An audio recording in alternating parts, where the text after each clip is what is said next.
Eh bien, bonjour à tous et à toutes et bienvenue pour cette nouvelle émission du Pluraliste. Alors, comme vous le savez tous, l'élection présidentielle approche et on souhaite s'intéresser aujourd'hui au rôle de ceux qu'on appelle habituellement les petits candidats dans les élections présidentielles. Donc à la fois dans cette échéance et puis également prendre un peu de recul historique par rapport à cette notion.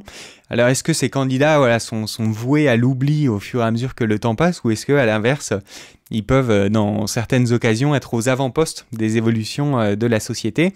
Pour évoquer ce sujet, on a sollicité Gilles Richard, qui a coécrit un article et co-dirigé un numéro de la revue du Centre d'Histoire de Sciences Politiques avec Fabien Connor, justement sur ce sujet-là. Donc ce dossier s'appelle « Les petits candidats aux élections présidentielles en France depuis 1965 ». Gilles Richard, bonjour. Bonjour. Merci d'avoir répondu positivement à notre sollicitation. Est-ce que vous pouvez vous présenter brièvement ? Alors, rapidement, je suis, comme on dit universitairement, professeur émérite des universités en histoire contemporaine à l'université Rennes 2. J'ai travaillé beaucoup, plutôt à Sciences Po Rennes, puis à l'université Rennes 2. Et je suis aujourd'hui président de la Société française d'histoire politique. Et alors, pour quelle raison est-ce que vous êtes intéressé à ce sujet des petits candidats? Parce que normalement, c'est plutôt voué à l'oubli, ou en tout cas, on n'y passe pas énormément de temps. Alors, au départ, c'est mon collègue Fabien Connor qui a organisé un colloque sur ce sujet à Vichy, voilà, à l'IUT de journalisme de Vichy, en fin 2019, au moment où démarrait le mouvement des Gilets jaunes, 2018, pardon. Et ensuite, on en a fait un dossier. Pourquoi nous nous y intéressons ? Sans doute parce que et Fabien Connor et moi votons souvent pour des petits candidats, au moins au premier tour, bien sûr, et parce que, en fait, c'est un enjeu permanent de la campagne, des campagnes électorales présidentielles. Et ce sont des candidatures qui n'étaient pas attendues par le général de Gaulle quand il a conçu les institutions. Voilà. Et leur existence même démontre, mais nous en reparlerons, que le projet gaullien, le projet politique gaullien, n'a jamais pu être atteint en France. Cela à cause de l'histoire politique de la France depuis plus de 2 siècles, qui fait que sa vie politique est très complexe, avec un nombre de familles politiques importants qui n'ont pas disparu depuis leur naissance. Voilà. D'accord. Alors, cette notion de petit candidat, déjà pour commencer, nous, on ne l'apprécie pas particulièrement parce qu'elle a un côté très péjoratif, et d'ailleurs le fait d'y accoler toujours des guillemets traduit un peu justement cette tension entre le désintérêt et puis quand même le politiquement correct journalistique. Vous essayez d'objectiver cette notion de petit candidat, comment vous l'entendez ? Alors d'abord, dans le dossier, dans la revue Histoire@politique, revue en ligne au demeurant et à l'accès gratuit pour tout le monde, nous mettons toujours petit candidat entre guillemets. Voilà. C'est une expression qui s'est imposée dans les médias et qu'on a reprise puisque tout le monde la comprend. Du moins croit la comprendre spontanément, et on a voulu conserver ça. Alors petit, d'abord, ne veut pas dire qu'ils sont forcément petits en taille, puisque Jean Lassalle, par exemple, petit candidat, est très grand. Et petit candidat ne veut pas dire non plus que leur réputation et la connaissance que les Français et les Françaises en ont soit petite. La candidate qui s'est le plus souvent présentée aux élections, Arlette Laguillet, a quasiment toujours été une petite candidate, sauf à une élection, on va revenir sur la définition, et c'est une femme très célèbre, même si elle n'a pas été élue. Donc le score n'est pas du tout lié à la connaissance que les Françaises et les Français ont de ce candidat ou de cette candidate. Alors, nous avons choisi comme définition une définition objective, celle qui est inscrite en fait dans les lois électorales, hein, puisque le système électoral français prévoit que si l'on a moins de 5% des voix, on n'est pas remboursé de ses frais de campagne, mis à part la somme forfaitaire qui est allouée à tout candidat au début de la campagne. Hein, et cette somme forfaitaire est d'à peu près 800 000 euros. Mais bien sûr, les campagnes de certains candidats peuvent coûter extrêmement cher, des dizaines de millions d'euros, comme la campagne, par exemple, de Nicolas Sarkozy. Les campagnes de Nicolas Sarkozy l'ont démontré. Voilà. Donc, petit candidat, ce sont, pour nous, nous sommes arrêtés à cette définition, les candidats qui font moins de 5%. Et on peut effectivement dire que quand on fait moins de 5%, on ne représente pas un grand courant d'opinion. Ce qui ne veut pas dire pour autant qu'on ne compte pas et qu'on ne représente rien. Voilà. Et qu'on est forcément, puisqu'on est un petit, un farfelu. Hein. Voilà. Les petits candidats ne sont pas des farfelus. Et on en reparlera, une expérience politique souvent extrêmement grande. Voilà. Et alors ça c'est le sens dans lequel vous l'entendez, mais dans le sens médiatique, est-ce que vous pensez qu'il y a cette même considération quand même pour les petits candidats? Parce que mon impression c'est que c'est plus péjoratif quand même dans les médias. Alors ça dépend des médias. Hein, malgré tout. Bon. Mais globalement, c'est vrai que les petits candidats n'étaient pas prévus au départ. Hein, quand on fait la première élection présidentielle au suffrage universel en 1965, le président en exercice, Charles de Gaulle, estime qu'il ne doit y avoir que très peu de candidats et qui vont représenter des forces importantes. En réalité, il y a 6 candidats, il y en a 3 grands et 3 petits. Voilà. Et c'est la preuve que dès le début, l'élection présidentielle au suffrage universel direct, a été utilisée par un certain nombre de courants politiques peu importants, ou considérés comme secondaires, qui n'avaient pas accès aux médias. Hein, dans les années 60, l'ORTF est complètement verrouillé par le pouvoir gaulliste, et qui ont profité de ces campagnes électorales pour se faire connaître. Hein. En fait, l'élection présidentielle au suffrage universel a permis aux petits candidats de pouvoir se présenter et de se faire entendre, et donc a permis à toute une série de courants politiques, de familles politiques, je préfère utiliser ce terme, d'exister politiquement à l'échelle nationale et d'avoir un temps de parole équivalent à celui des, entre guillemets, grands candidats. Oui, au moins jusqu'à... Enfin, on y reviendra sur la question des médias, mais au moins jusqu'aux années 2016. Alors, effectivement, il y a cette appellation de petits candidats, mais donc c'est une catégorie qui n'est pas du tout homogène. Est-ce qu'il y a des caractéristiques partagées par ces petits candidats, ou à l'inverse, est-ce qu'ils ont tous des profils et des ambitions très différentes ? Alors, ils ont tous l'ambition de faire connaître leur programme, hein, et de se faire entendre de l'ensemble du corps électoral. Bon. Cela dit, ils sont bien sûr très différents. On peut en distinguer plusieurs types. Hein. Il y a les représentants de familles politiques, de petites familles politiques, petites parce qu'elles ont pu être grandes à un moment, mais elles ont décliné dans le temps. Je pense à la candidature de Bertrand Renouvin en 1974, qui était royaliste. Hein. Les royalistes ne représentent que très peu de Français et de Françaises en France. Hein, sur quelques milliers de personnes qui sont monarchistes. Mais Bertrand Renouvin s'est présenté en 1974. Donc, des petites familles politiques, je pense aussi aux agrariens, hein, par exemple, enfin, les tenants de l'agrarisme sur lequel on pourra revenir. Jean Lassalle en est le représentant, mais dans l'élection précédente, on a eu des candidatures de Jean Saint-Josse, hein, par exemple. Nature et tradition. Qu'est-ce que vous entendez par l'agrarisme ?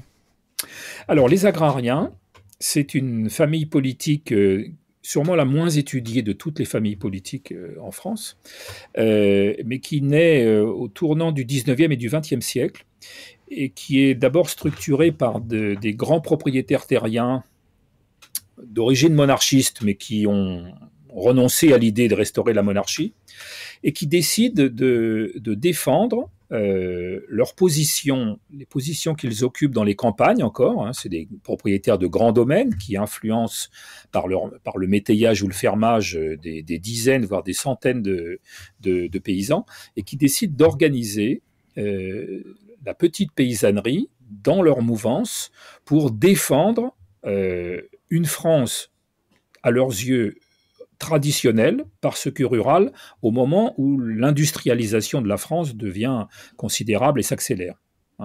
Et donc les agrariens sont des défenseurs de la ruralité. Naturellement que Jean Lassalle aujourd'hui n'a aucun rapport avec un grand propriétaire monarchiste.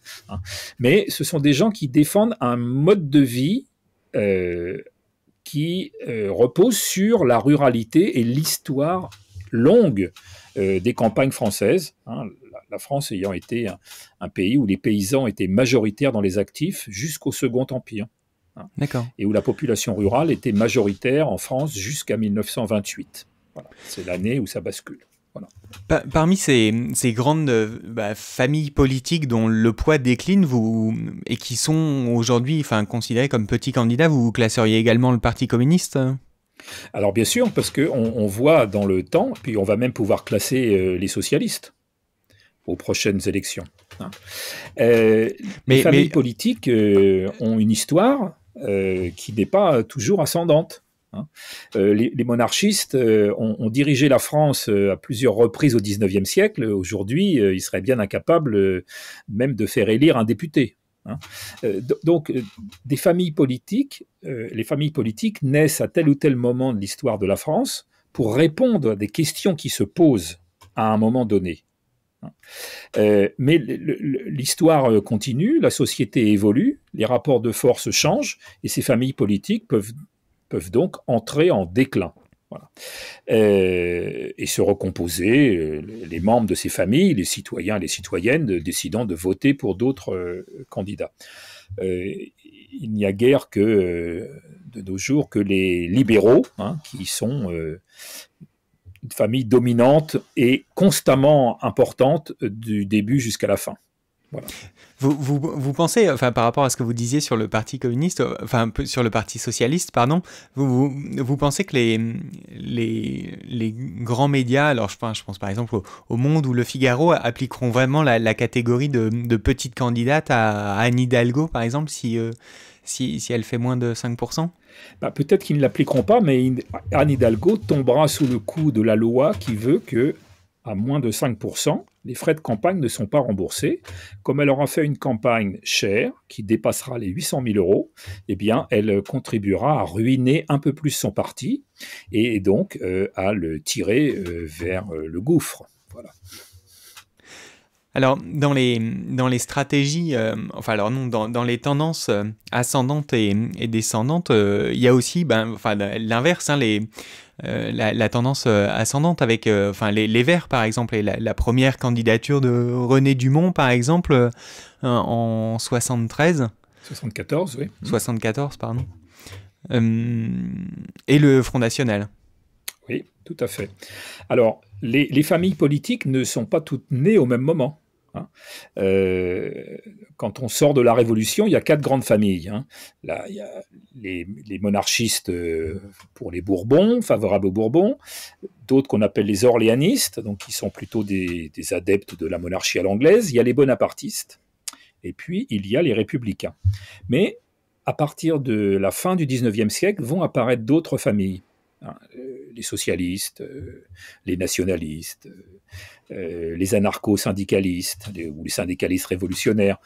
Puis au XXe siècle, les communistes, les gaullistes, les agrariens, j'ai oublié bien sûr, fin XIXe. Et les derniers nés, ce sont les écologistes, qui, on voit cette famille écologiste émerger dans les années 60, autour de 68, un peu avant, un peu après, dans les campagnes d'ailleurs, autour bien souvent d'associations de défense des rivières, hein.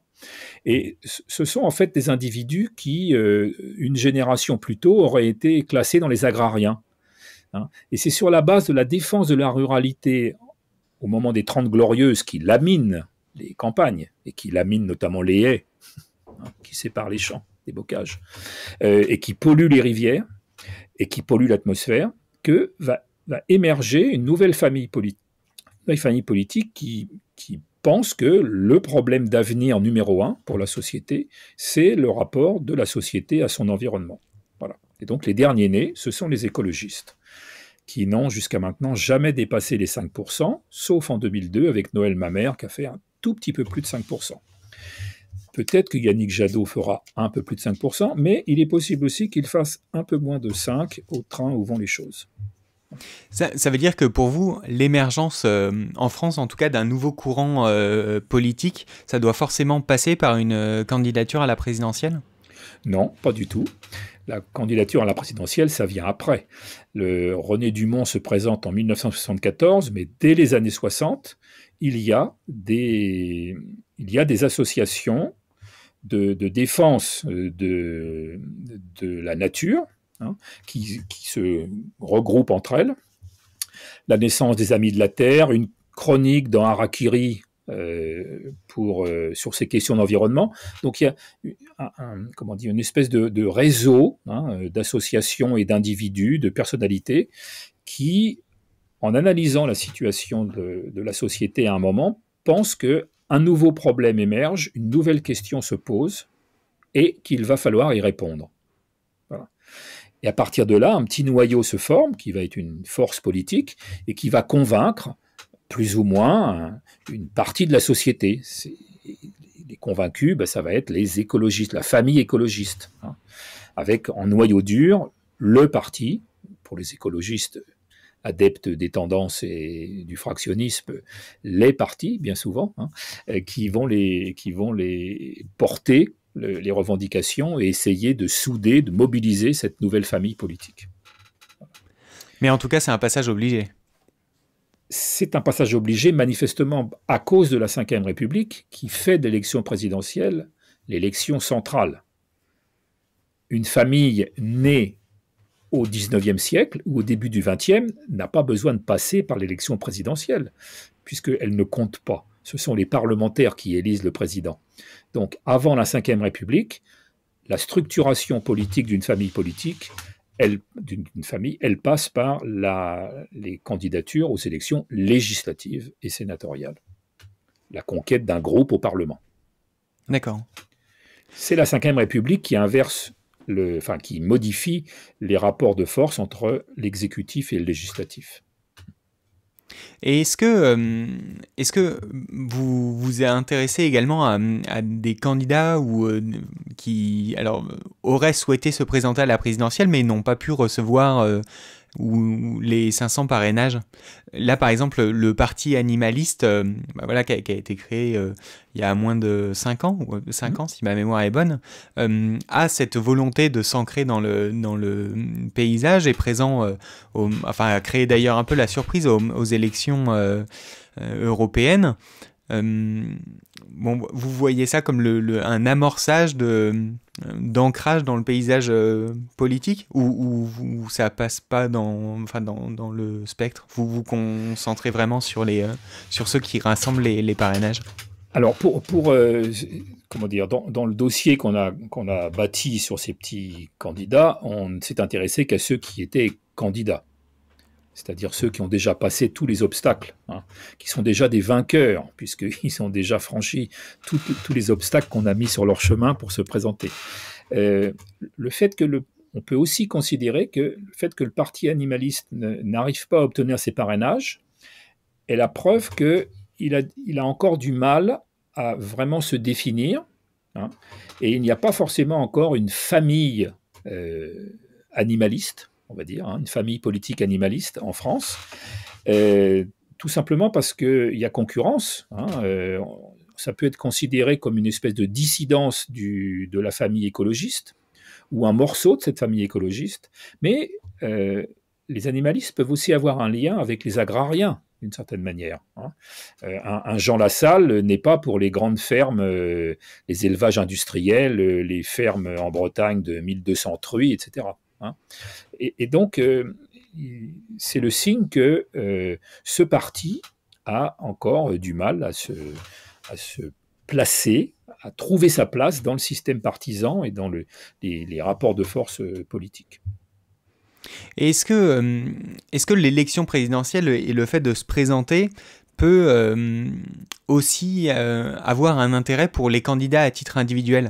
Par exemple, Jean Lassalle se présente à la présidentielle, mais d'une certaine manière, ça lui sert aussi personnellement pour pouvoir continuer à être député dans la suite et à continuer à avoir une posture nationale et à remporter des élections législatives en ayant un socle local très marqué, alors que politiquement, son courant est minoritaire. Oui. Alors, en fait, moi, je verrais plutôt les choses à l'inverse. Il a pu se présenter aux élections présidentielles parce qu'il avait une assise locale. Hein. Il est maire, il a été maire. On voit d'ailleurs justement que ces petits candidats ne sont pas du tout des farfelus qui tombent du ciel, qui se disent, comme certains journalistes pourraient le laisser penser parfois, tiens, je me présente parce que l'idée m'est passée par la tête et que j'ai envie d'ennuyer les gens et de remettre en cause le système politique. Non, pas du tout. Ce sont des gens qui ont une grosse expérience. Jean Lassalle est maire, conseiller général puis départemental, député. Il a longtemps appartenu à un parti important, le MoDem. Hein, après puis c'est séparé de Bayrou, de François Bayrou, mais tout ça montre que ces petits candidats, en fait, quand ils arrivent à la présidentielle, ils ont déjà, comme diraient les politistes, un capital politique ou des ressources politiques assez considérables. Oui, c'était le cas par exemple de François Asselineau aussi avec l'UPR. Enfin, même si là, en l'occurrence, il n'a pas réussi à se présenter.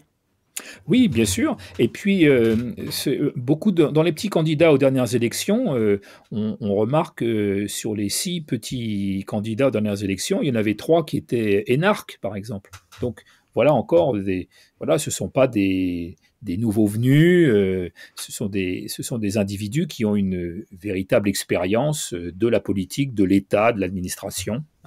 C'est sans doute ce qui rend difficile pour les Gilets jaunes de faire émerger une candidature. Outre qu'ils refusent une organisation nationale structurée, leurs leaders ne sont pas du tout des individus avec de fortes ressources politiques et une connaissance du système. À l'inverse, les candidatures de petits candidats à l'extrême gauche, par exemple Olivier Besancenot par le passé, ou Arlette Laguillet ou Philippe Poutou, eux sont plutôt des militants, donc sans expérience politique. Donc il y a aussi cette option-là. Oui, alors tout à fait. C'était tout à l'heure, je voulais dire aussi que dans les petits candidats, il y a une particularité en France, c'est le fort poids des trotskistes, hein, qui représentent 20% au total de l'ensemble des petits candidats. Alors les trotskistes sont souvent divisés en 3 grandes familles. Hein. Bon. Les lambertistes, POI, POID, ils ont changé de nom très souvent, lutte ouvrière, et puis le NPA qui est l'héritier de la Ligue communiste révolutionnaire. Mais précisément, c'est les candidats qui sont présentés par ces partis ont une expérience militante, syndicale, souvent, de responsabilité syndicale, de responsabilité dans leur parti, et ont le soutien d'un parti. Donc là aussi, ils n'arrivent pas, comme des météorites qui tombent par hasard sur la Terre. Hein. C'est une autre filière, plus réduite, mais qui existe, d'accès à la présidentielle. Mais on voit bien le point commun, c'est que tous ces gens, tous ces individus, hommes et femmes qui accèdent à la présidentielle, qui rassemblent les parrainages, sont s'appuient sur des forces politiques structurées de longue date. Ça veut dire, pour revenir sur les Gilets jaunes, pour vous, la structuration et la cristallisation d'un mouvement comme ça doit forcément passer par un parti politique à un moment ? Non, pas forcément, parce que les Gilets jaunes, c'est d'abord un mouvement social. Hein, c'est un mouvement de révolte sociale d'une partie des classes populaires et des classes moyennes appauvries. le groupe des petits propriétaires indépendants, les artisans et les petits commerçants. Et c'est d'abord un mouvement social qui comment dire, peut avoir plusieurs débouchés politiques, qui peut être alors, on va dire récupéré par, mais c'est pas forcément récupéré, parce que les individus se laissent pas récupérer comme ça, contrairement à ce qu'on prétend souvent. Les acteurs politiques, même les gilets jaunes, ils pensent, hein, voilà, et ils sont capables de choisir, de réfléchir, voilà. Mais on voit bien que le mouvement des gilets jaunes, c'est d'abord un mouvement social qui est le signe d'un approfondissement considérable des inégalités sociales en France et de la confiscation grandissante du pouvoir par un petit groupe, ou dit autrement, d'un fonctionnement de plus en plus mauvais, chaotique, déréglé de la démocratie. D'accord. C'est pas pour ça que ça va donner un parti politique. Mais en tout cas, sans parti, ils n'auront pas de candidat au présidentiel. Ça, c'est certain. Oui.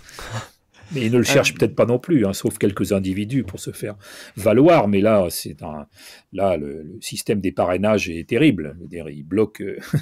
On va y revenir, hein, sûrement. Mais voilà. Justement, oui. Enfin, vous avez évoqué les obstacles qui se dressaient devant eux. Et bon, alors les parrainages, c'est un peu le marronnier, si on veut, de l'élection présidentielle. Et là, en fait, je suis assez frappé par le paradoxe qui veut que voilà, ces petits candidats soient minoritaires, alors que là, en l'occurrence, pour cette élection présidentielle, Lutte ouvrière, donc avec Nathalie Arthaud et Jean Lassalle, ont été parmi les premiers à déposer leur parrainage. Oui. Alors d'abord, ce ne sont pas des candidats. Alors Lutte ouvrière a une espèce de matelas de parrainage, hein, qui se reproduit d'élection en élection, qu'ils ont construit depuis 1974, hein, au fil des élections. Donc ils savent à qui s'adresser. Et il faut voir là que c'est pareil pour Jean Lassalle, qui n'est pas un candidat non plus qui tombe du ciel et qui peut s'appuyer sur les réseaux de maires ruraux. Parce qu'il y a encore dans les petits villages des maires qui sont des agriculteurs ou des agriculteurs en retraite, surtout en retraite, et qui sont sensibles au discours et au programme de Jean Lassalle. Hein. Comment dire, après aussi, vous avez des calculs qui sont faits par les états-majors. Les partis politiques qui ont beaucoup de maires vont donner des consignes. Hein, soutenir un tel pour gêner un tel autre. Hein, par exemple, là, le problème qui se posait pour toute une série de gens à droite, c'était fallait-il soutenir Zemmour pour gêner Marine Le Pen au risque de gêner Valérie Pécresse. Et donc à LR, on a hésité. Hein. En 1981, les giscardiens donnent des voix aux Verts à Brice Lalonde en espérant que ces Verts vont prendre des voix aux socialistes. Voilà. Donc ça, c'est les calculs des états-majors. Mais globalement, il faut savoir qu'il y a 36 000 maires en France, 35 000, il en reste 35 400 à peu près aujourd'hui. Le nombre de communes diminue, mais il reste encore considérable. Les conseillers départementaux peuvent aussi donner leur signature et les parlementaires, mais ils sont beaucoup moins nombreux. 90% des parrainages, d'ailleurs le nom officiel c'est présentation, vient des maires. Mais la grande majorité des maires en France sont sans appartenance partisane. Sont donc comme on dit, divers droite, divers gauche ou divers. Sur lesquels les grands partis n'ont pas de prise complète, même si depuis 2 élections, l'emprise des grands partis politiques s'accroît sur ces petits maires sans étiquette. Avec notamment les communautés d'agglomération, par exemple. Voilà. Les communautés d'agglomération, globalement, la décentralisation telle qu'elle a été organisée par le gouvernement de Pierre Mauroy avec la loi Defferre en 1982, cette décentralisation ne s'est pas du tout traduite par un accroissement de la démocratie ou une meilleure pratique de la démocratie, une meilleure participation des citoyens et des citoyennes aux prises de décision, mais c'est plutôt traduite par le renforcement du pouvoir des notables locaux. Et ces notables locaux, les grands notables locaux, ont agi au nom de l'efficacité, de la modernité, enfin tout ce vocabulaire classique qu'on entend, qui relève de la famille néolibérale, trouvent que les petits maires et puis les petites communes, les villages de 50 ou 100 ou 300 personnes, c'est archaïque. Ce qu'il faut, c'est toujours être grand. Plus c'est grand, mieux c'est. Voilà. Or, l'existence en France de dizaines de milliers de communes est une réalité c'est directement l'héritage de la Révolution française, où on a transformé les paroisses en communes. On a transformé les paroisses en communes avec élection démocratique des instances dirigeantes. Et les républicains ont construit leur progression au XIXe siècle. Le Parti républicain a construit sa progression en allant à la conquête. Alors, les républicains sont au départ des citadins, ils sont majoritaires à Paris ou à Lyon, appuyés sur les classes populaires et puis ce qu'on appelait les sans-culottes. Ils ont construit leur domination à l'échelle nationale en allant à la conquête des villages, à partir des années 1840, et surtout sous le Second Empire et au tout début de la Troisième République. C'est ce que Maurice Agulon, grand historien du XIXe siècle, appelle la République au village. Or, cette République, c'est l'existence de ces conseils municipaux élus au suffrage universel direct, offre à la France une structure de vie démocratique extrêmement importante, qu'on ne retrouve pas ailleurs, parce que quand vous vivez dans un village de 500 ou de 1000 ou de 2000 personnes même, tout le monde a accès au maire, tout le monde connaît les conseillers municipaux, tout le monde peut donner son avis, critiquer, soutenir, questionner. Alors que quand vous vivez dans une métropole de 300 000 habitants, comme c'est mon cas à Tours par exemple, où il y a plus de 20 communes rassemblées, pour accéder au président de la métropole et au conseil métropolitain, c'est beaucoup plus difficile. D'autant que ce conseil métropolitain n'est lui-même pas élu au suffrage universel direct, mais est l'émanation des conseils municipaux qui composent la métropole. C'est pareil pour les communautés de communes. Et les pouvoirs de ces structures, aujourd'hui, communautés de communes, ça a commencé à la fin du XXe siècle, avec le gouvernement Jospin, et d'ailleurs Jean-Pierre Chevènement et Dominique Voynet, qui étaient d'accord sur cette question. On a construit donc ces communautés de communes, aujourd'hui devenues métropoles, tout ça pour les plus importantes, en donnant l'essentiel des pouvoirs à ces grandes structures qui ne sont pas élues directement. C'est une manière de priver les citoyens et les citoyennes d'accès direct aux dirigeants. Mais aussi, ça veut dire que les chefs des métropoles, les dirigeants des métropoles, ils peuvent faire pression sur des petits maires divers droite ou divers gauche de leur métropole en leur disant, si tu donnes ta signature à un tel, puisque c'est public, si tu donnes ta signature, eh bien, tu n'auras pas ta subvention. Et donc, le moyen de pression des maires, qui sont dépossédés de leur pouvoir de plus en plus, les moyens de pression sur les maires ont augmenté, d'où la difficulté croissante des petits candidats d'avoir leur signature. Comment vous l'interprétez justement? Enfin, effectivement, vous l'avez dit, là, les conditions sont plus difficiles. Donc maintenant, effectivement, les noms des maires sont diffusés en continu. C'est les maires, enfin, en tout cas, les élus qui parrainent, qui doivent envoyer leur bulletin, alors qu'auparavant, c'était les équipes qui allaient les récupérer. Donc, ils avaient une meilleure visibilité. Donc, voilà, on voit que les obstacles deviennent toujours plus haut à franchir. Est-ce que c'est une volonté d'invisibilisation de la part du pouvoir de ces petits candidats et petits courants? Alors il y a deux moments. Au départ, quand on vote pour la première élection présidentielle, les règles posées par les gaullistes et par Charles de Gaulle, qui les a approuvées, sont extrêmement lâches, légères, puisqu'il faut avoir 100 parrainages. Sans parrainage, quand il y a 36 000 communes, le général de Gaulle ne s'inquiète pas de ce sujet. De ce point de vue, il accepte l'idée que des candidats se présentent. Ce qui compte pour lui, c'est qu'il y ait le suffrage universel Mais il ne se pose pas la question de l'accès à la présidentielle, estimant que très peu de gens vont s'y présenter pour l'affronter.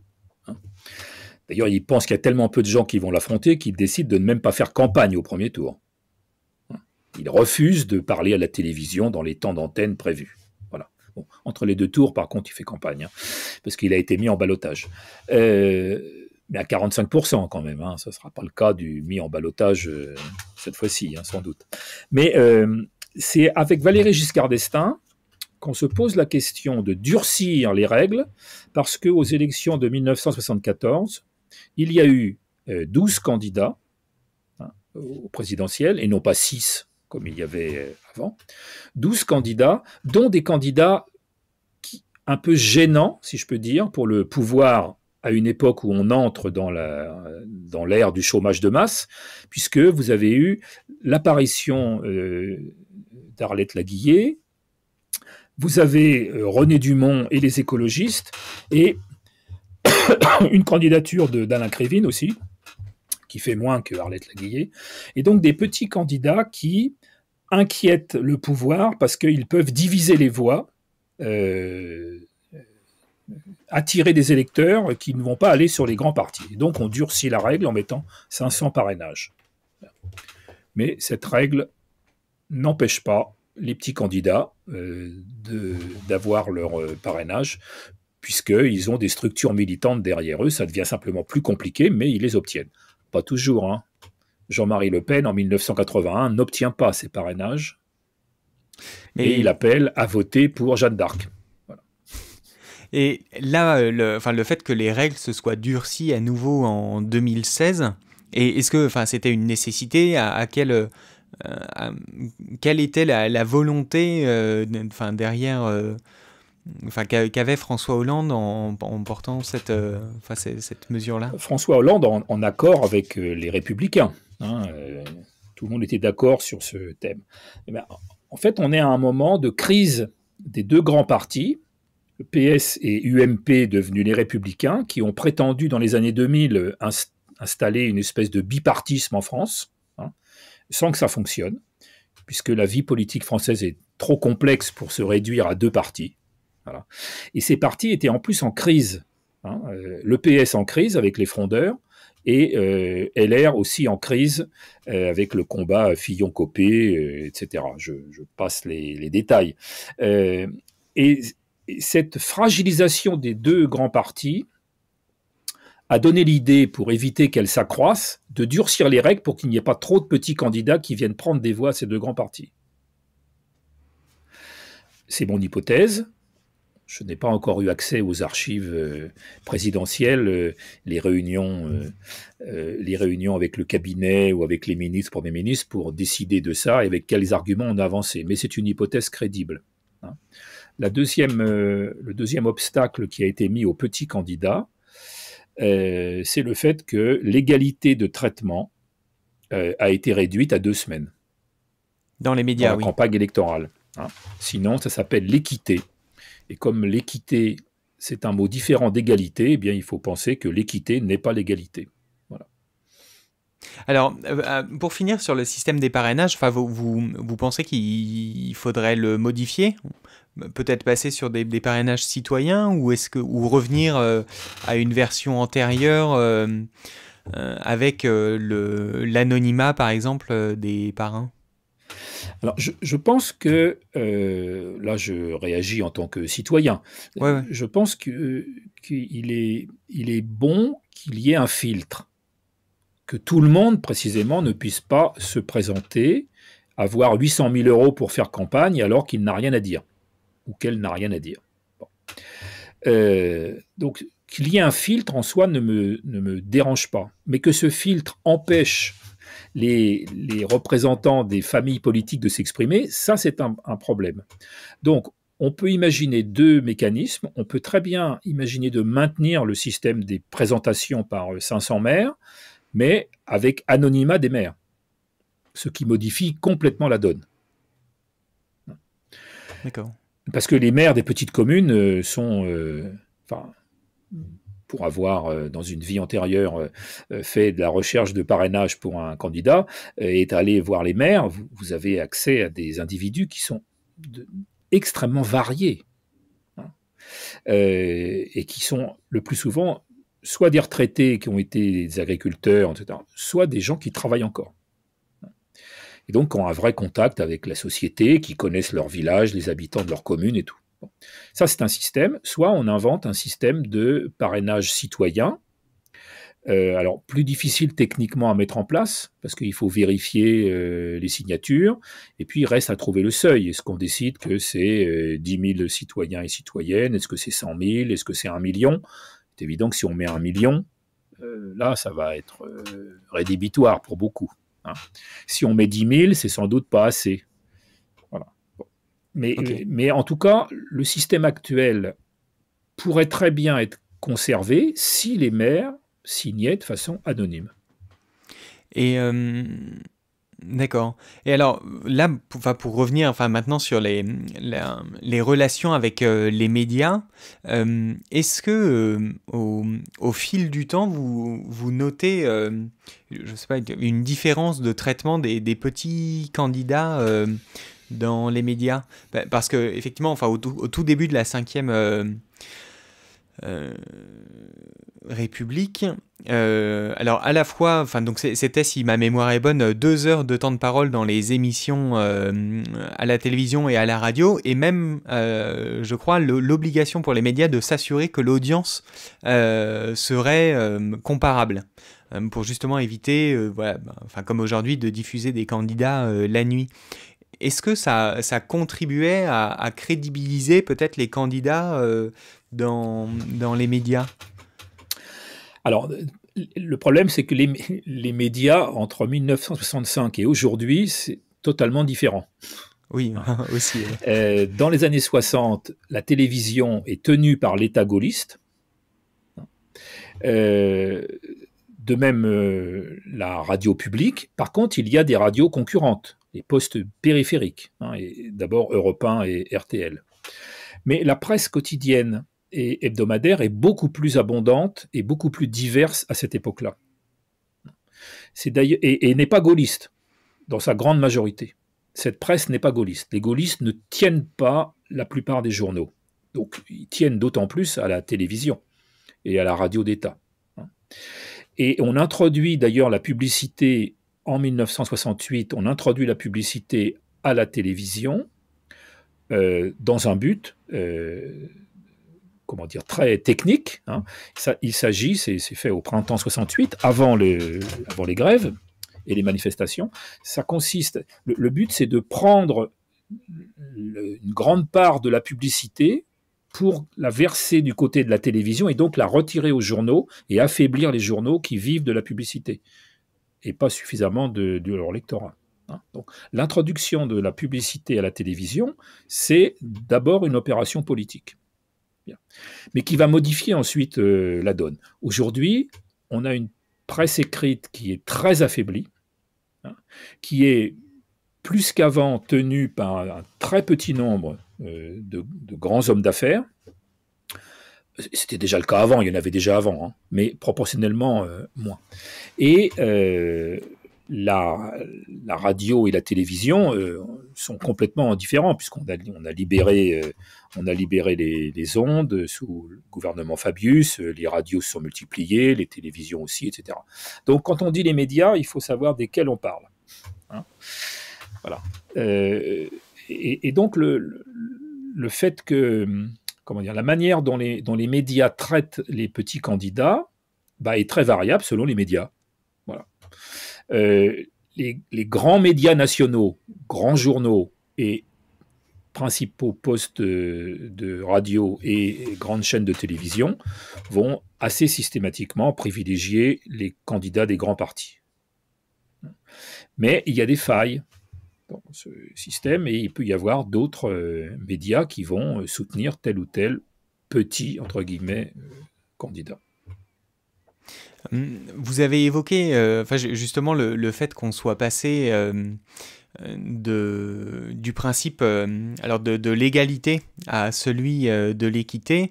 Bon, enfin, donc là encore, c'est la même logique. Enfin, pour vous, c'est l'idée de crise des principaux partis qui essaient de border autant que possible leur présence. De réduire le temps de parole accordé aux petits candidats. Et en fait, c'est pour ça que enfin, la notion de petit candidat enfin, me paraît gênante dans le sens où je serais plus porté à parler de candidats peu médiatisés, en fait. Puisque ce genre de réaction du pouvoir m'inciterait à penser qu'il y a quand même un lien assez direct entre le temps d'exposition d'un candidat et son score aux élections. Enfin, même si c'est pas non plus une règle d'or et vérifiable dans tous les cas, je pense que ça joue quand même beaucoup. Ça joue, pas beaucoup. Je pense que tout homme ou femme de médias, vous en êtes, même si vous êtes un média d'un type très particulier, et je ne vous confonds pas avec le Figaro Magazine, Le Monde ou TF1, tout homme ou femme de médias a tendance à penser que ce sont les médias qui règlent la vie politique. Je ne le crois pas. Je crois que fondamentalement, les citoyens et les citoyennes déterminent leur position politique en fonction de leur vie, de la vie sociale qu'ils ont, du métier qu'ils exercent, des gens qu'ils fréquentent, des lieux où ils vivent, du salaire qu'ils gagnent, des enfants qu'ils ont, de la tradition familiale ou de la belle famille, etc. Voilà. Et je pense que c'est d'abord sur ces bases que les opinions se forgent. Les médias aident plus ou moins à la diversité, mais ils n'arrivent pas à empêcher l'existence des petits candidats, quoi qu'ils fassent. Voilà. Et c'est pas parce que les médias ne vont pas parler, par exemple, d'Asselineau ou bien de Philippe Poutou, que ces candidats ne vont pas exister et ne vont pas avoir leurs électeurs. Est-ce qu'ils en auraient plus si on les laissait parler plus longtemps? Peut-être, mais ça reste à vérifier. Je trouve que là où c'est critiquable, je ne me fais pas du tout défenseur du système politique tel qu'il fonctionne, croyez-le bien. Au contraire, je le trouve arrivé à un état de déliquescence avancé et presque insupportable. Mais ces médias, ils essaient les médias qui sont associés aux classes dirigeantes, les grands médias associés aux classes dirigeantes, ils essayent de retarder, de gêner leurs adversaires, mais la vie est telle qu'ils ne peuvent pas empêcher les Français et les Françaises de s'exprimer. Là où ils jouent un rôle, ça je pense de plus en plus important, c'est dans la manière, c'est pas en influençant, en soutenant tel ou tel candidat, c'est dans leur manière générale de traiter de la vie politique. En traitant de la vie politique uniquement à travers les individus, les petites histoires, les scandales, les affects de tel ou tel. Un tel est un héros, un tel parle très bien, un tel a divorcé, s'est remarié, ou je ne sais quoi encore.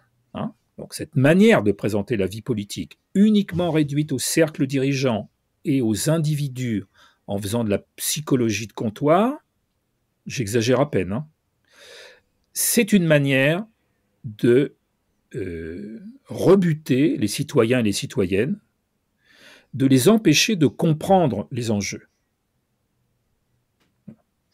D'où d'ailleurs un vrai problème pour le fonctionnement de la démocratie, parce que ça ne retire pas les problèmes, cette manière de faire. Mais au lieu de s'exprimer politiquement, eh bien, ces problèmes ou ces questions qui se posent à la société vont s'exprimer d'autres manières.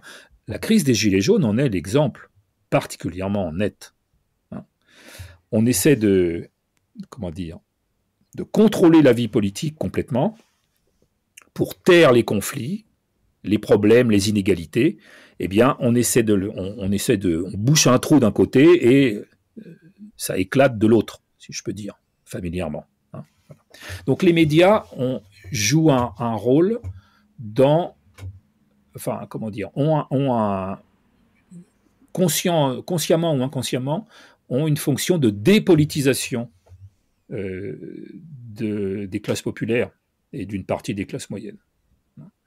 Empêchent en tout cas leur politisation citoyenne, ou la gêne. Et alors, je serais curieux d'avoir votre avis là, sur la déliquescence que vous avez évoquée, donc en parlant un peu plus de l'actualité. Mais avant ça, pour conclure, est-ce que vous diriez que les petits candidats, c'est une opportunité ou un risque pour la démocratie, dans le sens où on voit l'émergence de nouveaux courants de pensée, mais est-ce que on risque pas non plus l'éclatement total de la vie politique et aussi finalement une forme très difficilement gouvernable du pays, puisque par exemple en 2002 l'élection avait vu 9 candidats arriver avec des scores entre 2 et 6%. C'est aussi un risque finalement. Oui, mais d'abord, c'est pas parce qu'on va casser le thermomètre qu'on va soigner la maladie. Hein. Et deuxièmement, en 2002, il y avait 16 candidats au total. Hein. C'est le record absolu, mais il y en avait autant de droite que de gauche. Ça, au passage, je le signale parce que les socialistes, et notamment Lionel Jospin, a expliqué sa défaite par la multiplication des candidatures à gauche, mais il y en avait autant à droite. Donc, c'est pas le problème. Hein. Les petits candidats n'empêchent pas les grands de gagner. Voilà. Ces petits candidats, ils sont fondamentalement une chance pour la démocratie. C'est la conclusion de notre dossier. Hein. Bon. Tout simplement parce que la vie politique française est très ancienne. Elle a plus de 200 ans maintenant, bientôt 250 ans, née avec la Révolution française. Elle a vu naître 14 familles politiques au fil du temps. Hein, depuis les monarchistes et les républicains jusqu'aux écologistes aujourd'hui. Ces familles existent toujours, elles sont là, voilà, qu'on le veuille ou non, il y a toujours des monarchistes en France. Voilà. Chaque année, le 21 janvier, il y a des dizaines de personnes qui vont assister dans la cathédrale de Tours, mais dans d'autres cathédrales c'est pareil, à une messe de commémoration de la mort de Louis XVI. Bon. Eh bien, puisque ces gens existent, eh bien, il est normal qu'ils puissent s'exprimer.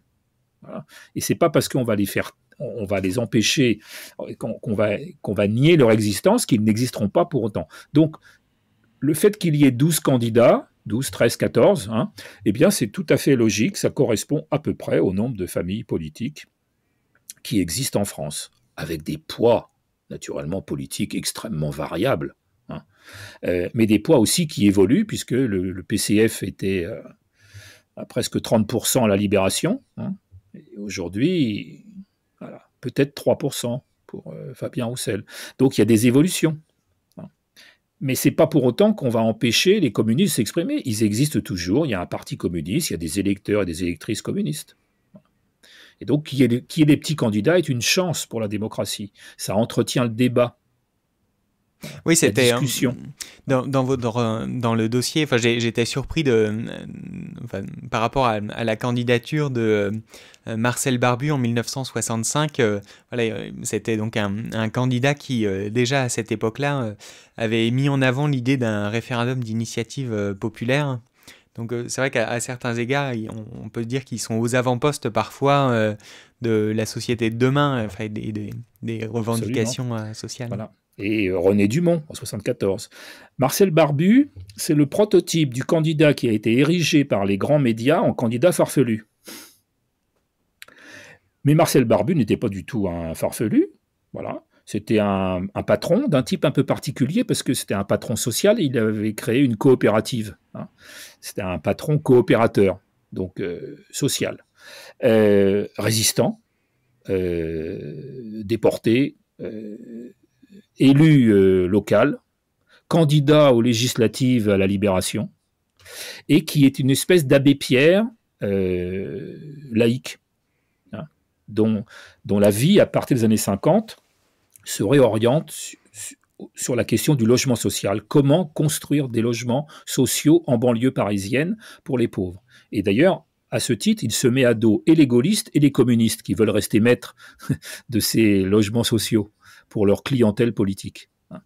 Et lui, il décide de se présenter au présidentiel pour se faire connaître et défendre son point de vue. Voilà.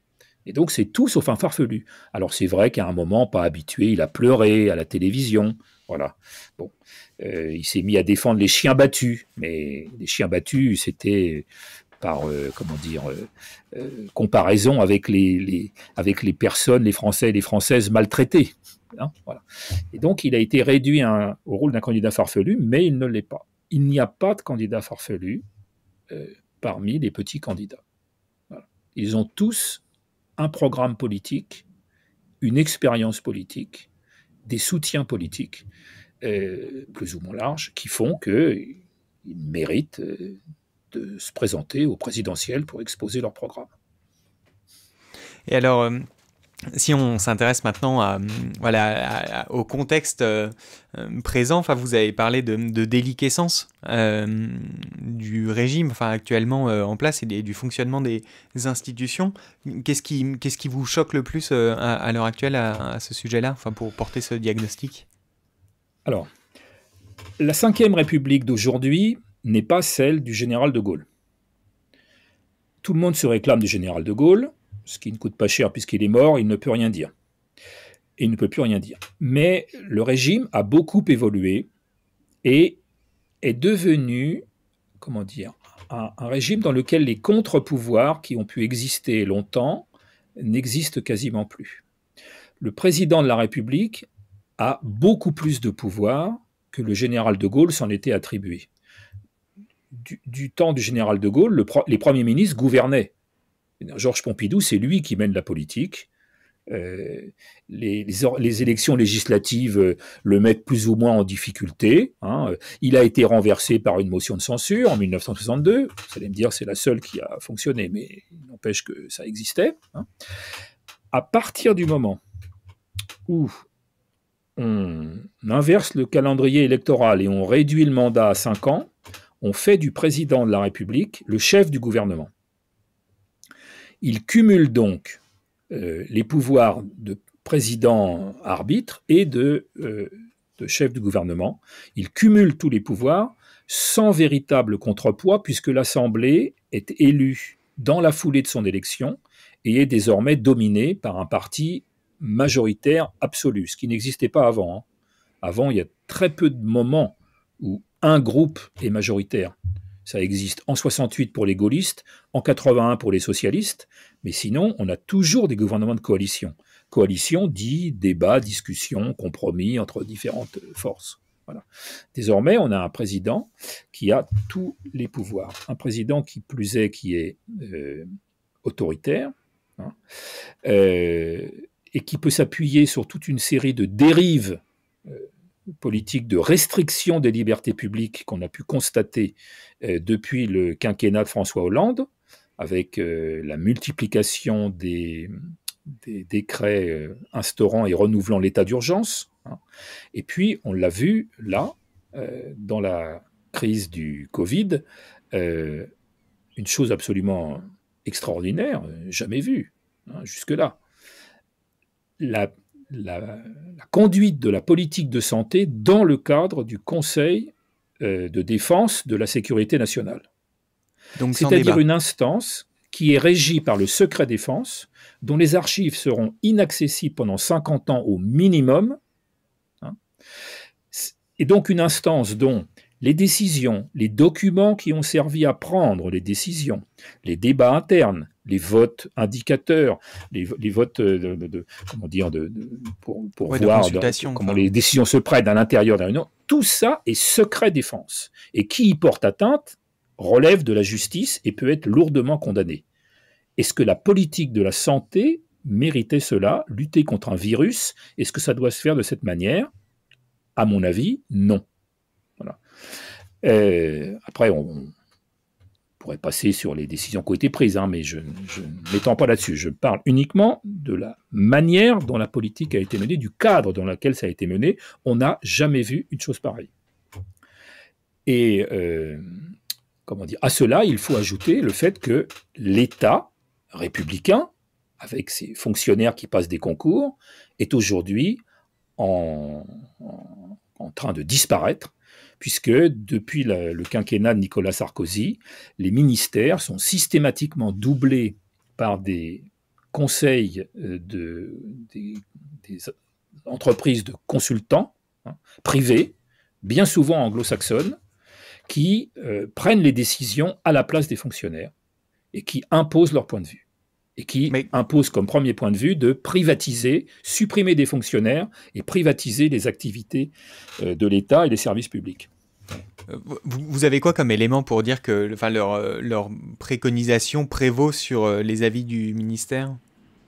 Elle prévaut, c'est le ministère qui commande les études à ces organismes. Il y a un livre qui vient de paraître qui s'appelle « Les infiltrés », aux éditions Alary, écrit par 2 journalistes qui montrent ça. Et puis, tout simplement, vous écoutez et vous regardez sur la chaîne parlementaire les auditions de la commission d'enquête sénatoriale sur les cabinets de consultants qui ont pris la main sur les ministères. Toute la politique de santé a été conduite par le cabinet McKinsey. Il n'y a pas de fonctionnaire de la santé, du ministère de la Santé capable de prendre les décisions. Enfin, on est très étonnés, quoi. Et alors, est-ce que, dans cette situation-là, est-ce que un élément de réponse pourrait être justement de favoriser l'émergence de nouvelles formes, ou en tout cas de nouvelles forces politiques ? Oui, peut-être. Il en existe beaucoup déjà. Aujourd'hui, les forces politiques, les partis politiques ont comme principal problème d'être vidés de leur substance. Ça tient aux formes de dépolitisation que j'ai évoquées tout à l'heure. Ça tient aussi au fait que de plus en plus de citoyens et de citoyennes prennent conscience du décalage entre les programmes présentés par les grands partis, par les grands partis et leur mise en œuvre. Conscience aussi, prise de conscience des conflits d'intérêts entre les responsables politiques et les grands milieux d'affaires. Et ce sont plutôt ces éléments, plutôt que de faire naître des forces politiques nouvelles, parce qu'elles ne peuvent pas naître de rien, elles vont naître sur la base des familles politiques existantes aujourd'hui. C'est plutôt une rénovation profonde de ces partis politiques qui doivent devenir des structures démocratiques, ce que bien souvent elles ne sont pas. Et on ne peut pas défendre la démocratie si on n'est pas soi-même une structure partisane démocratique. Et donc concrètement, ça pourrait passer par quoi ? Enfin, vous avez des idées ? Concrètement, après, alors là, c'est pas l'historien qui vous parle, c'est le citoyen. On imagine déjà une mesure, alors, qui est toute simple, toute bête, mais qui révolutionnerait le système, c'est d'interdire à toute personne d'avoir 2 mandats en même temps, un seul mandat, donc, et jamais 2 mandats à la suite. Une fois qu'on a exercé un mandat, quel qu'il soit, on revient à la vie ordinaire, à la vie sociale des individus qui composent la France. On peut peut-être faire un 2e mandat dans sa carrière, mais après être retourné au travail. Et à partir de là, vous voyez que quand on est élu et que c'est que pour un seul mandat, on ne va pas déjà passer une partie de son temps à se demander comment on va être élu. Et on va faire son travail. Et si on n'exerce qu'un seul mandat en même temps, on pourra mieux l'exercer, travailler les dossiers, consulter, aller à la rencontre des citoyens et des citoyennes, débattre avec ses collègues. Les députés font la loi, c'est eux qui la votent. Ils ne la font pas, ils la votent. Ils l'amendent, ou ils la refusent, ou ils la votent en général. Mais ils font des tas de choses à côté. Ils ont plein d'autres occupations. La preuve, d'ailleurs, l'hémicycle est souvent vide. Et donc, s'ils ne faisaient que cela, ils feraient mieux leur tâche. et il devrait rendre des comptes. Alors après, on peut instaurer d'autres systèmes, hein. Le mandat révocatoire, à mi-mandat par les électeurs, hein. C'est des choses qui ont été faites, hein. La Commune de Paris avait instauré cela. Bon, je ne sais pas si... C'est sûrement pas une réforme qui va être votée dans les jours à venir, hein, ni dans les mois à venir, mais voilà. Il y a des façons de procéder.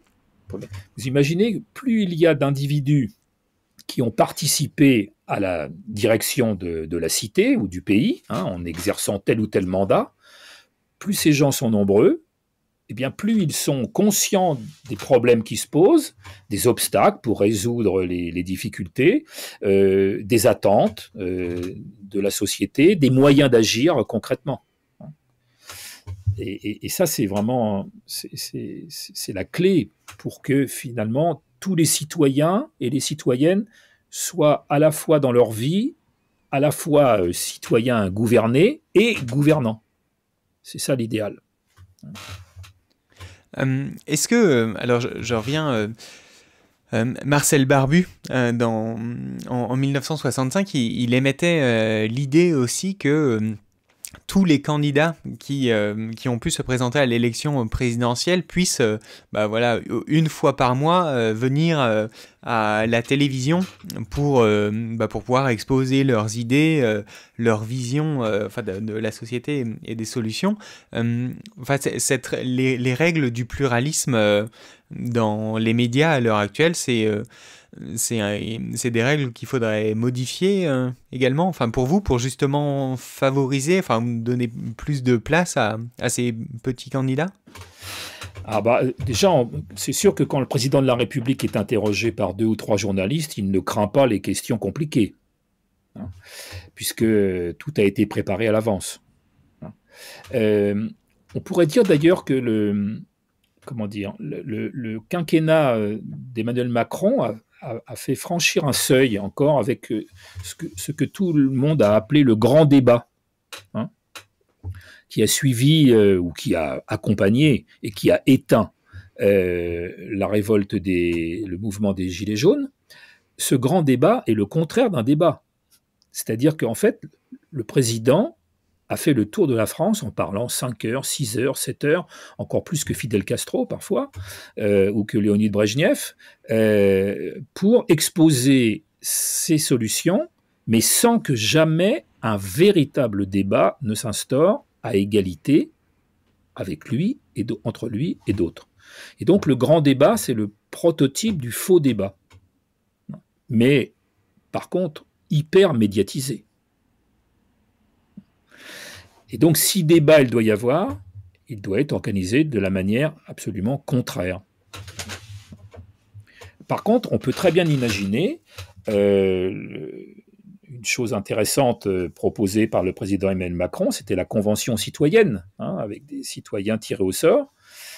Le problème, c'est que cette convention a fait des propositions et qu'elles ont à peu près toutes été enterrées, sauf 2 ou 3 qui n'étaient que très secondaires. Donc, tout le monde voit bien ce qui ne fonctionne pas, tout le monde peut concevoir d'autres manières de procéder, mais ça bloque. Et ça bloque, pour le moment, les citoyens et les citoyennes n'ont pas de moyens de débloquer. Parce que l'élection présidentielle va s'organiser dans un cadre qui est, qui n'est pas bien fait, puisque déjà, le débat n'existe pas. Et même, d'ailleurs, le président sortant a annoncé d'emblée qu'il ne voudrait pas débattre. Voilà. À sa décharge, ça n'a jamais été fait. Absolument. La preuve, le général de Gaulle qui ne voulait même pas débattre, même pas participer aux élections. Mais ce n'est pas parce que ça n'a pas été fait qu'il ne faut pas le faire. Surtout quand on prétend qu'on va bouleverser le système, le révolutionner, je vous rappelle le titre de l'ouvrage programme d'Emmanuel Macron, Révolution, hein, et qu'on va redynamiser la démocratie, moderniser le pays, etc. Voilà. Non. Le résultat n'est pas là, du point de vue du fonctionnement démocratique de la République. Une République qui est mal en point, hein, très mal en point. Est-ce que, alors, pour revenir plus directement au sujet des petits candidats, est-ce qu'il y a des points qu'on n'aurait pas mentionnés et que vous souhaitez aborder? Oui, je pense qu'il y a une chose qui me semble essentielle, c'est que quand le général de Gaulle fait voter en 1962 la réforme de la Constitution de 58, hein, qui modifie le mode d'élection du président. En 58, le président, il est élu par un collège électoral d'à peu près 80 000 personnes, en gros les électeurs des sénateurs. Voilà, donc des élus locaux qui vont voter pour le président. Là, on passe à l'élection du président au suffrage universel direct.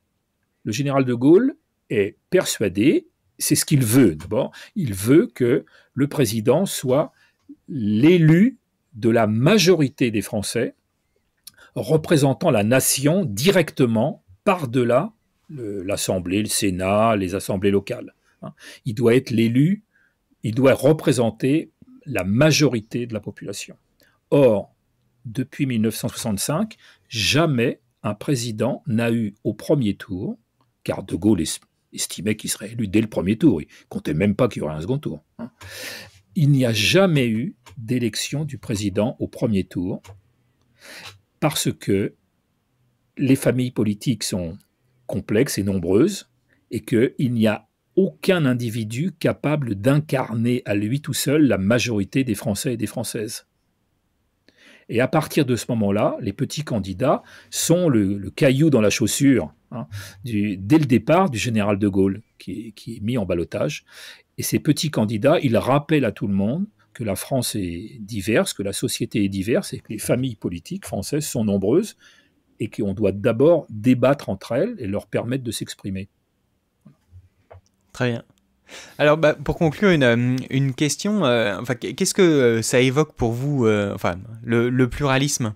Quelle définition vous en donneriez? Le pluralisme, c'est la réalité de la société. La société est plurielle.